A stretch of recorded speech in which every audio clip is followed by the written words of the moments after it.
Kakapasok lang matindi to. Kongreso nanlumo sa matinding pasabog ni Drilon. VP Sara ang tapang sumagot. Ayan, syempre itong balitang ating matutunghayan ngayon ay nagmula kay Pinas News Portal. At ito po ang inyong lingkod na si BT na magbibigay ng reaksyon at komento dito sa video na ating matutunghayan ngayon. At huwag na natin pagtagalin at sabay-sabay na natin panoorin ang laman ng video na hatid sa atin ni Pinas News Portal at bibigyan natin ng reaksyon ang balitang ito. Pasok! Pag-usapan natin ngayon ang impeachment trial ni VP Sara. Ayan, pag-usapan natin. Mayroong... Pero bago natin simulan ng video ito at bago natin pag-usapan, nais ko nga pala magbigay ng credits dito sa boses na madidinig natin ngayon at bibigyan ng reaksyon. Walang iba, syempre, kundi si General Macanas. Syempre, suportahan natin niya si General Macanas, the General's Viewpoint. Ipagpatuloy natin. Mayroong pahayag si dating Senate President Franklin Drilon tungkol nito. At i-connect natin ang pahayag ni Senator Drilon doon sa napakatapang na pahayag ni VP Sara na gusto niyang matuloy ang trial, gusto niyang magkaroon ng bloodbath. Aagos ang dugo, matira ang matibay hanggang sa dulo ng walang hanggan. Kumbaga, napanood nga natin yan, nadinig natin kay VP Sara yan, na talagang gusto ni VP Sara na matuluyan. 'Di ba? Talagang si VP Sara matapang eh. Hindi niya iniiwasan to. Siguro kung sa iba-iba na ano to, nangyari, malamang ko ngayon nanginginig na sa nervyos. 'Di ba? Pero kay VP Sara, hindi mo siya nakikitaan na siya ay ninenervyos. Bagkos gustong-gusto niyang harapin to. Yung binibintang sa kanya, ay yung gagawin pala sa kanya ng impeachment trial. 'Di ba? Kumbaga, sige. Gusto niyo 'yan? Eh di go, parang ganoon. 'Di ba? Iba talaga si VP Sara eh. 'Di ba? Kumbaga kalmante lang siya. Nakikita nga natin ang parang mas nai-stress yung mga tao na nagsasampa sa kanya ng impeachment eh. 'Di ba? Napakatapang ang vice presidente natin, ano? Kasi yung mga abogado niya gusto nilang hindi na matuloy ang trial. Hanap ng butas, technicalities para safety na si VP Sara. But ayaw ni VP Sara na parang Speaker Martin Romualdez, disqualified lahat ang kalaban, nanalo siya, punuhay, kaya lang no guts, no glory. Ganun ba yun? No pain, no glory. Dapat dadaan ka talaga ng matinding labanan para kung nanalo ka, matamis ang tagumpay. So ayaw ni VP Sara na ma-technical ang kalaban at basta-basta na lang manalo siya na wala man lang trial. Gusto niya magka-trial. Okay. Sa trial, anong mangyari? Ito, pakinggan natin si ex-senator, Senate President Drilon. Veterano na marami na siyang karanasan sa Senado. Ano ang mangyayari sa trial? Ito, pakinggan natin siya. Ito, parang binuhusan ng malamig na tubig o parang basang sisiw ang mga kongresista na atat magtanggal kay VP Sara bilang presidente. Ito Will there be sufficient number to convict? Will there be sufficient number to acquit? Notice, tatanong niyo po. Hindi kayo nagtatanong tungkol sa ebidensya. Yan. Yes, may ebidensya ba o may walang ebidensya? Ang impeachment court ay hindi po husgado. At hindi lang po ebidensya. Ang titingnan dyan, maniwala rin sa akin na puhunin. Ganun talaga ang kalakaran dyan. Opo. Parang sabi nga nila, judicial process ito eh. Kaya po tawag, senator judges. Yes. Kasi senator judges, ang ibig sabihin, hindi po bound by the technical rules of evidence. Ang senador, pag sila po nagpasya. Pero that speaks volumes about our political, di ba? It all boils down to the numbers game. Yes. Numbers game to. Yung ebidensya, secondary na lang yan. Correct or incorrect? Tama yun. Kumbaga yung mga ebidensya na inahahain nila yan, siguro, pwedeng gawing basihan ng ganun, konti. Pero talaga sinasabi nga nila numbers game to. No? Dito, lahat kahit anong sampa nila dito ng impeachment kay VP Sara, kahit na sabihin nating 1 milyon ng prosecutor dito na na gustong magsampa kay VP Sara ng impeachment ang magdidesisyon pa rin diyan yung 24 senador. 'Di ba? Kumbaga siyam lang, sa siyam lang 'yon. Siyam lang ang bumoto doon, no? Na hindi ma-impeach si VP Sara. Wala na. 'Di ba? Bali wala na yung mga reklamo nila. Ganun yan numbers game yan. No, hindi pa nga natin alam kung talagang hanggang siyam lang, no, ang papabor para kay VP Sara. Marami talagang lumalabas na bali-balita na mahigit pa sa siyam ang maaaring bumoto at pumabor kay VP Sara. Kumbaga senador pa din, yung mga senado pa rin ang magdidesisyon yan. 'Di ba? Kumbaga wag nating gamiting panakot yung mga prosecutor. Kasi iba nagpo-post ng ano eh.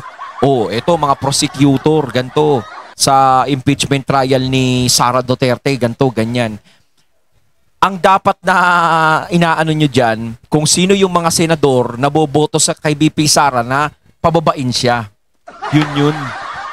'Di ba? Kahit sabihin natin may mga prosecutor, senado pa rin ang magdidesisyon yan. Ang ganda, no? Oh.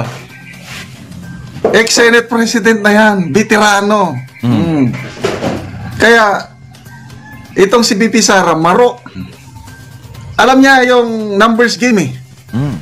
Marami na siyang kakampi. So, yes. Kung Kumbaga dito kasi parang utak ang ginamit ni VP Sara. Kumbaga parang ano siya eh, silent, ayokong banggitin. 'Di ba? Kumbaga tahimik lang siya sa mga nangyayari, pero yung pagiging tahimik niyang 'yun. Diyos ko, ito yung nagiging resulta. Lumalakas ang kanyang puwersa, partida na yan nasa oposisyon siya. 'Di ba? Pero talagang pumapabor sa kanya yung pagkakataon. 'Di ba dapat pag oposisyon ka, ikaw yung mahina eh. 'Di ba? Pero si VP Sara, nakikita natin yung lakas ng puwersa unti-unting lumalakas. 'Di ba? Siyempre sa tulong din ng mga taong bayan na naniniwala kay VP Sara, kaya lalo siyempre tumibay ang mga Duterte. Kasi kung hindi siya sinusuportahan ng taong bayan, siyempre hindi magagawa lahat to ni VP Sara. 'Di ba? At siyempre, eto na, dumating na. Malapit na yung impeachment trial na 'yan. Oh, kaya ngayon handang-handa niyang harapin 'yan. Dahil si VP Sara hindi magsasalita ng ganyan kung alam niyang hindi siya mananalo diyan. 'Di ba? Pero kung matatalo siya diyan, malaking question 'yun. Ibig sabihin may mga taong nagtraidor sa kanya. 'Di ba? May mga taong bumaliktad. Pero sa tingin niyo ba mga katunay, maaari bang mangyari yung ganun? 'Di ba? Lalong-lalo na alam naman natin ang nangyaring resulta nitong midterm election sa mga tao na gusto talagang mawala si VP Sara. itong si VP Sara talagang pwede na siyang mag-relax o magmayabang sana nga. Wala na, patay na kayo niyan, panalo na ako. Pwede siyang magmayabang ng ganun. Kasi yun ang totoo. Kaya lang wala. Sabi niya, parang gusto kong ituloy. Trial natin. Bloodbath. Sige, come on. Parang sinusugsugan. Ano bang tao yan? Parang kinakati niya yung mga kongresista. Sige, tuloy niyo na. Chua, sino pa yung Luis Tro? Sige, Tuloy nyo. Siyam yun eh, siyam. Oh, bakit? Kasi in her mind, alam niya, itong sinasabi ni Senator Drilon na it's a numbers game, hindi yung ebidensya. Oh, kumbaga alam na alam ni Senator Drilon yan. Alam naman natin si Senator Drilon, dilawan to. Pero syempre, totoo naman yung sinasabi ni Senator Drilon. Real talk naman. This is a numbers game. No, hindi naman to husgado o o korte o na mga kailangan mo ng ebidensya. Dito sa Senado kung sino yung mga boboto at papabor kay VP Sara. Kahit ano pang i-present nilang ebidensya yan. Kasi nga hindi nga tunay na husgado na parang husgado natin sa judicial system natin na napaka meticulous sila sa rules of evidence. Hindi. Yes. Depende sa political leaning ng mga... Kaya ganun katapang si VP Sara. Bloodbath! Tuloy! Para mailabas ko yung... Kasi may hawak ding ebidensya si VP Sara. Baka magsisi sila niyan. Pag cross-examination na, may mga na. Kasi ganyan. Yan kasi ang problema sa kanila eh. Masyado nilang kinukulit si VP Sara. Masyado nila, parang sila na yung nagtutulak kay VP Sara para maging ganito. 'Di ba? Pero kung hindi nila tinutulak si VP Sara, wala sanang problema eh. Kasi sila yung nagtitrigger talaga eh. Sila yung nagiging dahilan kaya nagiging ganto si BP Sara. Eh kung tutuusin, talagang sinasabi ko nga, wala naman siyang planong tumakbo sa eleksyon ng presidential eh. Wala na siyang plano tumakbo bilang presidente. Kaso nga lang, sino ba yung mga taong nagtulak sa kanya para tumakbong presidente? Hindi yung taong bayan. 'Di ba? Kahit nga anong sabihin sa kanya ng taong bayan noon na tumakbo siyang presidente, hindi niya pinapakinggan. Dahil mas gusto niya na bumalik na lang ng Davao pagkatapos ng pagiging vice president niya. Gusto niya maglingkod na lang doon. Ipagpatuloy yung term niya bilang mayor. Eh kaso nga lang, 'di ba? Ganyan yung ginawa niyo sa kanya. Kaya ayan tuloy.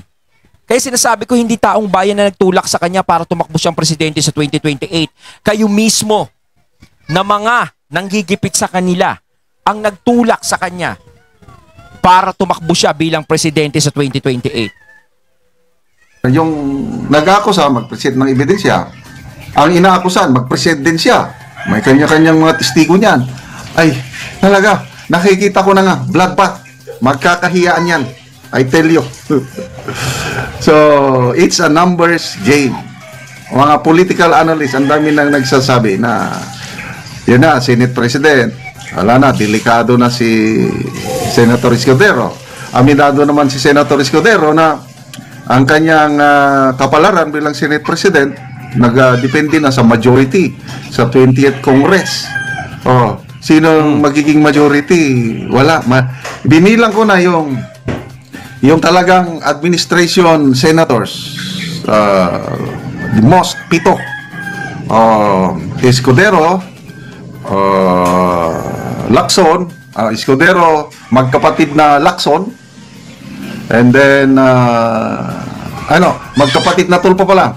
Escudero, magkapatid na Tulfo, Lacson, Tito Nasan, at Tito Soto, sino pa yung Lapid, at pwedeng pang-7 si Jinggoy. Kaya alanganin pa, yan lang sila. 7 lang sila, yung talagang sabihin natin diehard. Then 3 pink na pwedeng makipagkampi sa kanila. Hontiveros, Ako, wag na natin asahan niya si Hontiveros, Mariosep. Alam naman natin, no? Talagang sukdulan ng galangit ang galit niya sa mga Duterte. Hindi mo naaasahan yan. Bam and Kiko. Yan lang, pinakamarami. 10. Eh, kailangan nila ng 13 para sila ang makapag-upo ng Senate President. 10 lang sila. Kahit kumampi pa sa kanila ang mga pink. Oh, dito naman sa other side. Klaro. Pero kumbaga kaabang-abang talaga to, no? Kasi dito natin talaga malalaman yung mga papabor kay BP Sara. Pero sa tingin ko, para sa akin, ang nakikinikinit ako dito, yung iba dito na tatakbo sa 2028 talagang mag-iingat sa desisyon nila eh. Di ba mag-iingat sa desisyon nila yan? No? Kumbaga, hindi sila magpapakampante. Alliance ngayon, Duterte, Villar. Ilan yung Duterte? 4. Bato, Go, Marcoleta, and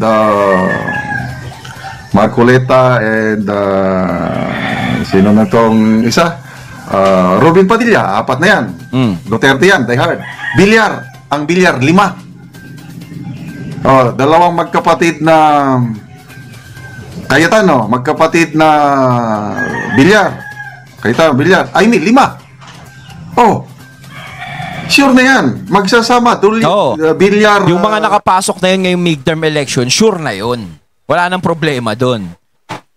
Duterte, 9 na sila. Ang remaining na lang yung Subiri Black o yung mga napatalsik. Delikado sila dyan ngayon. Ito na, revenge factor. Pwede yan. Di ba, masakit ang loob ni Senate President Subiri nung pinatalsik siya? May mga loyalist siya. May 5 silang naiwan. Subiri, Ligarda, Villanueva, Gatchalian, and GB Ejercito. Yan. Kumbaga, may mga kasama din si Subiri, no? Syempre, alam naman natin yung nangyari kay Subiri. Nako. Si Subiri ba, sa tingin nyo, mga katunay, boboto ng na ma-impeach yan si BP Sara? Siyempre, alam naman natin yung nangyari kay Subiri. 'Di ba?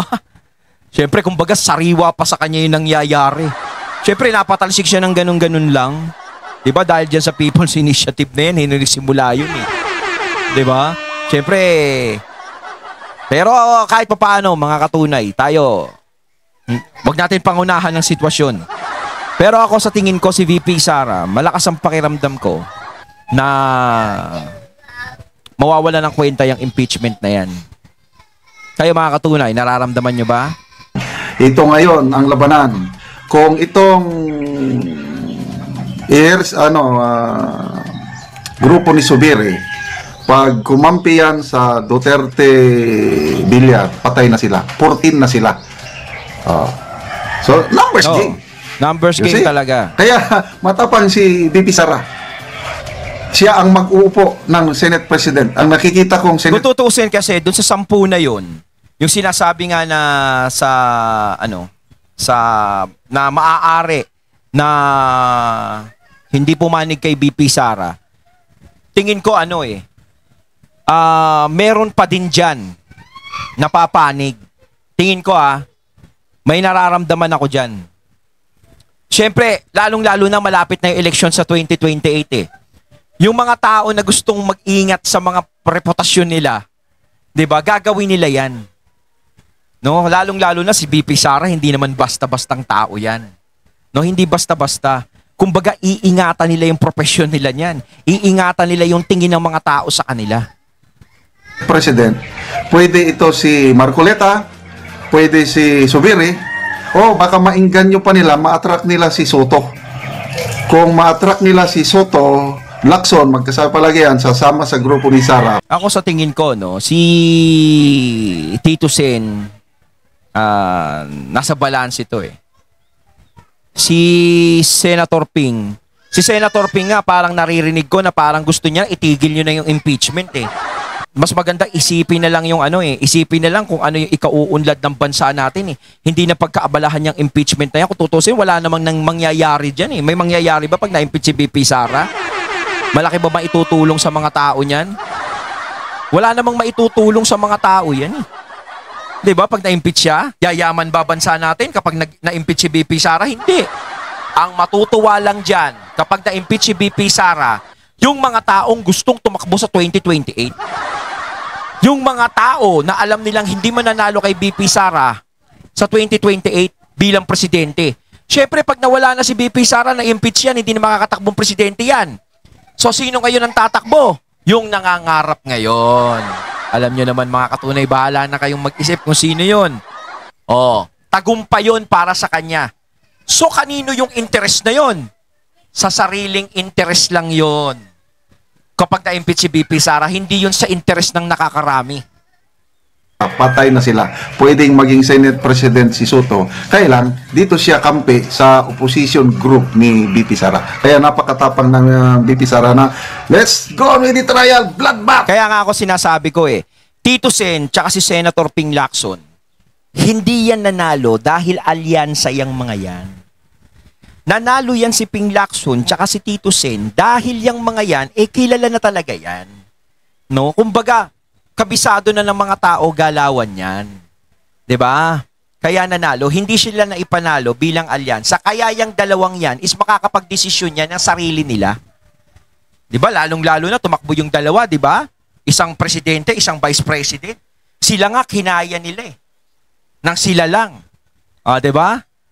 Ewan ko nga ba sana nag-independent na lang din sila Pero eto, 'di ba? Sinasabi ko nga si Ping Lacson, parang ayaw niya ng impeachment ni VP Sara. Parang gusto niya nang matigil yan Parang wag niyo nating pagkaabalahan yung impeachment na yan. Itigil na natin yan. Wala namang mangyayari sa atin. Tama naman si Ping Lacson dun. 'Di ba? Para silang nabuhusan. Nangangatog na ang tuhod nila ngayon. Para silang nabuhusan. Ayun, natating natungayan ng video na nagmula kay Pinas News Portal at syempre natungayan natin ang boses na yun na binigyan natin ng reaksyon na nagmula kay General Macanas. Kayo mga katunay, anong masasabi nyo tungkol dito? Comment lang po kayo sa comment box. So once again, I'm BT and I'm out. Peace.